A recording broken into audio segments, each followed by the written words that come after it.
ఈ arm round ఎంత ఉందో చూసుకోవాలండి. మీకు ఆర్మ్ రౌండ్ కూడా హ్యాండ్ కటింగ్లో ఉపయోగపడుతుంది. మీరు ఈ నెక్ షోల్డర్ ఎంత తీసుకున్నారో ఆ ఆర్మ్ రౌండ్ కోసం కూడా అంతే తీసుకోవచ్చండి. చూడండి ఇలాగా మధ్యలో ఫోల్డింగ్, మనం పేపర్ అయినా క్లాత్ అయినా ఫోల్డింగ్ చేసి బ్లౌజ్ కటింగ్ చేస్తాము. తెలిసే ఉంటుంది, తెలియని వాళ్ళకి చెప్తానండి. ఒకవేళ ఫోల్డింగ్ చేసి తీసుకున్నప్పుడు మనం ఇక్కడ 5 ఇంచెస్ నేను నెక్ లెంత్ అని చెప్పాను కదా, ఆ 5 ఇంచెస్లో అంటే అందులో హాఫ్ 2.5 అనుకోండి. ఇక్కడ నేను 5 ఇంచెస్ తీసుకున్నాను కదా, 2.5 ఇక్కడ 2.5 షోల్డర్ తీసుకుని 2.5 నెక్ లెంత్ తీసుకున్నాను. 2.5 అంటే 5 ఇంచెస్.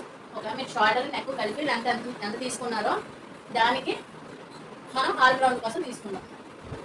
ఆర్మ్ రౌండ్ ఎంత వచ్చింది? మాకు షోల్డర్ నెక్ 2.5 కలిపితే 5 ఇంచెస్, మొత్తం 10 ఇంచెస్ అనుకోండి. షోల్డర్ నెక్ కలిపి 10 ఇంచెస్. మనకి ఇక్కడ నుంచి ఇక్కడ వరకు షోల్డర్ నెక్ 10 ఇంచెస్ అనుకోండి. 10 ఇంచెస్ వేస్తాము, 5 ఇంచెస్. ఈ 5 ఇంచెస్ ఒక 1/2 ఇంచ్ కలుపుకొని 5.5 పెట్టుకోవాలి. మీరు ఎంత వస్తే దానికి ఒక 1/2 ఇంచ్ కలుపుకొని పెట్టుకోవాలి. ఆర్మ్ రౌండ్ తీసుకున్న తర్వాత మనకి blouse length, chest length, shoulder, neck, arm round వచ్చేసింది. ఇంకా మనకు కావాల్సింది నడుము. ఈ నడుము అనేది మనం తీసుకున్నా పర్వాలేదు, తీసుకోకపోయినా పర్వాలేదండి. లేదు మేము వేస్ట్ రౌండ్ కూడా తీసుకోవాలనుకుంటే ఉక్సు పట్టి దగ్గర నుంచి తాళ్ళ పట్టి వరకు మనకి బ్లౌజ్ నడుము దగ్గర ఎంత ఉందో మొత్తం రౌండ్ ఎంత ఉందో చూసుకోవాలండి.